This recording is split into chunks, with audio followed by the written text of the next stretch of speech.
Desafio de programação número 4 de 31. E hoje a gente vai resolver esse problema aqui. Ó. A gente tem que criar uma função que recebe como argumento um número inteiro maior do que 1. E ela tem que retornar verdadeiro quando as raízes oitava, quarta e quadrada deste número forem todos os números inteiros. Então, por exemplo, quando a gente passa 256, ela retorna verdadeira. Quando a gente passa 65.536, ela também vai retornar true.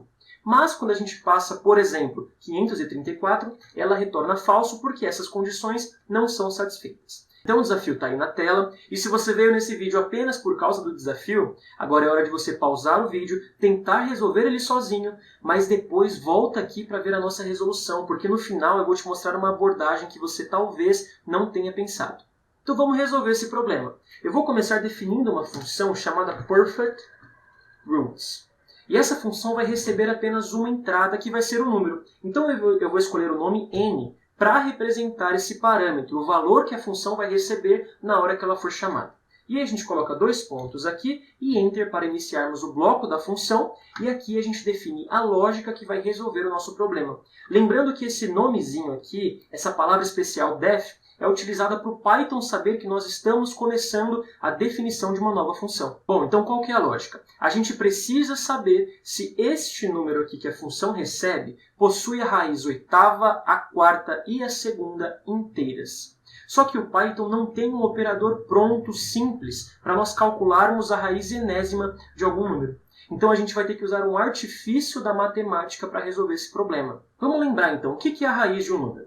A raiz enésima de um número A é um número B, tal que B elevado a n, que é o índice da raiz, é igual a. E além disso, toda raiz pode ser interpretada também como uma operação de potenciação. Como assim? Isto aqui é a mesma coisa que isso aqui. A elevado a 1 sobre n. Vou colocar um parênteses aqui para a gente saber que tudo isso aqui é o expoente. Qual que é a lógica? A gente vai pegar o expoente do radicando, que é o número que está dentro da raiz. Nesse caso, o expoente é 1, ele está escondido aqui. E ele vai se tornar o numerador desse expoente aqui. Então, este 1 equivale a este 1. E aí nós pegamos o índice da raiz e ele vai se transformar no denominador desse expoente aqui. Então, este n equivale a este n. Vamos tentar ver um exemplo com um número para ficar mais claro, né? Então vamos pensar, por exemplo, na raiz cúbica de 8. Qual que é o valor disso? Que número que elevado a 3 resulta em 8? Esse número é 2. Então 2 é a raiz cúbica de 8. Mas isso aqui também é exatamente igual a 8 elevado a 1/3. Faz aí na sua calculadora para você ver o resultado, como dá certo. Mas por que isso aqui importa para a gente? Porque embora o Python não possua um operador pronto para nós calcularmos operações com raízes, ele possui operador para a gente calcular operações de potência, que é esse operador aqui. Ó. Ele é representado por 2 asteriscos, um do lado do outro. Então, para nós calcularmos, por exemplo, a raiz cúbica de 8, a gente faz assim. A gente pega o 8 e eleva, isso aqui é como se a gente estivesse escrevendo um expoente, a 1 dividido por 3. Isso aqui é exatamente igual a raiz cúbica de 8. Então agora falando de modo mais genérico, como que a gente pode calcular a raiz enésima de qualquer número A? Basta a gente pegar o A e elevar, através desse operador aqui de asteriscos um do lado do outro, a 1 sobre n. Certo? Imaginando que tem um 1 aqui. Ou falando de modo mais geral ainda. Como que a gente faz para calcular a raiz enésima de um número A elevado a n? A gente pega o A e elevamos. A gente faz a operação de potência com o expoente igual a m sobre n. Então, assim que a gente pode calcular raízes no Python. Então, agora que ficou fácil calcular a raiz de um número, a gente já pode construir a nossa função. Em primeiro lugar, a gente vai precisar calcular as raízes oitava, quarta e quadrada deste número aqui que a função vai receber. Então, vamos fazer isso agora.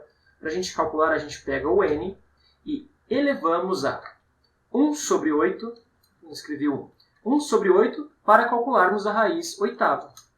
A gente pode pegar o n e elevar a 1 sobre 4 para calcular a raiz 4. E por fim, a gente pega o n e elevamos a 1 sobre 2 para calcularmos a sua raiz quadrada. A missão agora é a gente analisar se o resultado de cada uma dessas operações aqui resulta em um número inteiro. E como que a gente pode descobrir isso? Se a gente dividir cada um desses números por 1 e o resto dessa divisão for igual a zero, é porque este número é um número inteiro. Por exemplo, pensa aí em 1,5, por exemplo. Quanto que é 1,5 dividido por 1? Pensando no quociente inteiro. Vai dar 1, certo? Porque o 1 cabe uma vez só em 1,5. E essa divisão vai ter um resto que vai ser meio. Isso vai acontecer porque 1,5 não é um número inteiro. Então é essa lógica que a gente vai utilizar para saber se essas operações aqui resultam em um número inteiro. E é muito fácil da gente aplicar essa ideia no Python, porque ele tem um operador pronto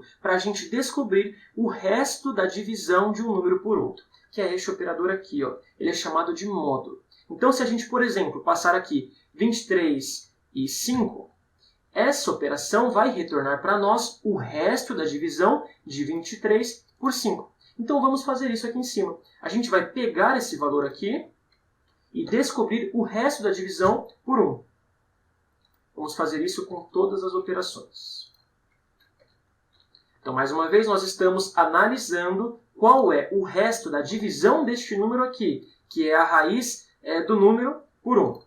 E a gente agora precisa de um operador de comparação. Por quê? Porque a gente quer comparar se toda essa operação aqui resulta em zero. E no Python, o operador de comparação é este sinal aqui, ó, igual, igual, duas vezes. E é o mesmo para diversas linguagens de programação além do Python também. A gente quer comparar o quê? Se isto aqui resulta em zero. Então vamos fazer isso agora para todas as operações. Agora, a gente tem que pensar na condição que nós estamos avaliando. A nossa função vai retornar verdadeiro somente quando isso aqui é igual a zero e isso aqui é igual a zero e isso aqui é igual a zero. Ou seja, a gente precisa do operador e, porque nós queremos que diversas condições sejam satisfeitas ao mesmo tempo. E o operador e em Python, a gente escreve ele assim, and. Só falar e em inglês, né? Então, beleza. E agora, para nós calcularmos qual é o resultado dessa operação inteira aqui e tomar uma ação de acordo com o resultado dessa avaliação, a gente usa o comando if no Python. Escrevi errado. If. Então, a gente coloca um if aqui na frente. Lá no final, nós colocamos 2 pontos. E aqui neste bloco de código, a gente define qual ação vai ser tomada no caso em que todas essas condições aqui estejam satisfeitas. No nosso caso, a gente tem que retornar true. É isso que a função deve fazer. E no caso em que qualquer uma dessas condições não esteja satisfeita, toda essa expressão aqui vai resultar em falso. E aí, para nós tomarmos uma atitude, quando a expressão definida do if é falso, a gente usa o comando else, que significa se não. Então, se tudo isso aqui resultar em verdadeiro, a gente retorna true. E quando tudo isso aqui não retornar verdadeiro, a gente vai retornar return false. Por quê? Porque se não for verdadeiro, a gente sabe que qualquer uma dessas raízes não é um número inteiro. E a função deve retornar false. Então agora o nosso desafio já está resolvido. Vamos testar. Eu vou chamar aqui a função perfectRoots com o número 256, por exemplo, que nós sabemos que tem as raízes oitava, quarta e quadrada como números inteiros. E aí a gente coloca isso dentro da função print para nós vermos o resultado dessa operação na tela do computador. Então eu vou dar um Ctrl X aqui, Ctrl V dentro da função print, salvar o código e executar para nós vermos o resultado. E aqui está, ele retornou true. A mesma coisa deve acontecer para o número, deixa eu ver aqui, é 65.536. Vamos ver o resultado. 65.536. Então, executando esse código, tá aí, ele retorna true também.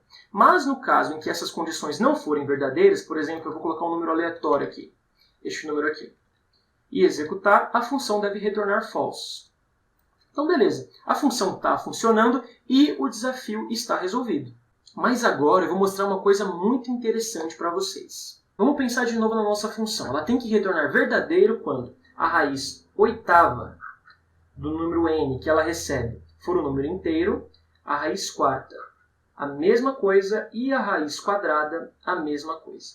Vamos supor que a gente fez o teste para a raiz oitava e descobrimos que isso gera um número inteiro, tá? Então, a raiz oitava de n é inteiro. A gente sabe também que a raiz oitava de n é a mesma coisa que n elevado a 1 sobre 8, certo? E agora, olha o pulo do gato. Nós sabemos que a raiz quarta de n é a mesma coisa que n elevado a 1/4. E pensando nas propriedades da potência, a gente sabe o seguinte, que um número a elevado a x elevado a y é a mesma coisa que a elevado a x vezes y. Então, por isso, a gente pode concluir que n elevado a 1/4 é a mesma coisa que n elevado a 1/8 elevado ao quadrado. Se a gente multiplicar 1/8 por 2, isso vai resultar em 1/4, ou seja, é o mesmo número. Mas nós já sabemos que n elevado a 1/8 é um número inteiro. Então, isso aqui também é um número inteiro. E se a gente pegar um número inteiro e elevar ao quadrado, é claro que o resultado também vai ser um número inteiro. A mesma coisa para o caso aqui embaixo. Nós sabemos que a raiz quadrada de n é a mesma coisa que n elevado a meio. E o n elevado a meio é a mesma coisa que n elevado a 1/8 elevado a 4. Por quê? Porque multiplicando 1/8 por 4, o resultado também é meio. Só que nós já sabemos que n elevado a 1/8 é um número inteiro. Foi o primeiro teste que nós fizemos. E se nós elevarmos um número inteiro a 4, o resultado, obviamente, também vai ser 4. Ou seja, qual que é a conclusão? Que nós não precisamos fazer esse teste e nem esse teste. Porque se este teste aqui já passar, os outros já vão estar resolvidos por tabela. Então agora vamos escrever a nossa função na sua forma mais otimizada. A gente não precisa desse teste e a gente não precisa desse teste. Portanto, a gente não precisa desses ends aqui. Neste caso, a função funciona exatamente da mesma forma que no caso anterior. E é por isso que é tão importante que um programador tenha uma base bastante sólida de matemática básica. O nosso código, no caso anterior, estaria fazendo testes desnecessários. E fazer testes desnecessários envolve consumir mais tempo, envolve custo, envolve consumir recursos do seu sistema que não precisariam estar sendo utilizados, porque recursos são gastos para fazer mais operações de comparação. Então, essa aqui é o resultado, essa aqui é a nossa forma final, a nossa forma otimizada da função que resolve o desafio, e eu espero que você tenha conseguido entender tudo. Caso tenha ficado alguma dúvida, pode deixar ela nos comentários que nós vamos te responder. E nós estamos com o nosso curso completo de Python do básico ao avançado, totalmente gratuito, acontecendo. Atualmente nós estamos na aula 3. Se você quiser participar desse curso, não tem pegadinha, tá? Entra no nosso grupo do WhatsApp. O link para você entrar está na descrição desse vídeo aqui. Chegando lá, você só se apresenta para eu saber que você já entrou. E a gente logo vai te mandar uma mensagem falando como que você acompanha as aulas anteriores, o que você tem que fazer. E você vai aprender Python, vai se tornar um programador de forma completamente gratuita. Mais uma vez, sem pegadinha. Eu agradeço muito por você ter assistido esse vídeo aqui, eu espero que você tenha gostado e eu espero que você esteja gostando dessa nossa série de desafios. Você está resolvendo problemas, aprendendo programação, resolvendo problemas. E o que um programador faz? Resolve problemas. Então você já está aplicando aquilo que você quer se tornar. Beleza? A gente se vê no desafio de amanhã.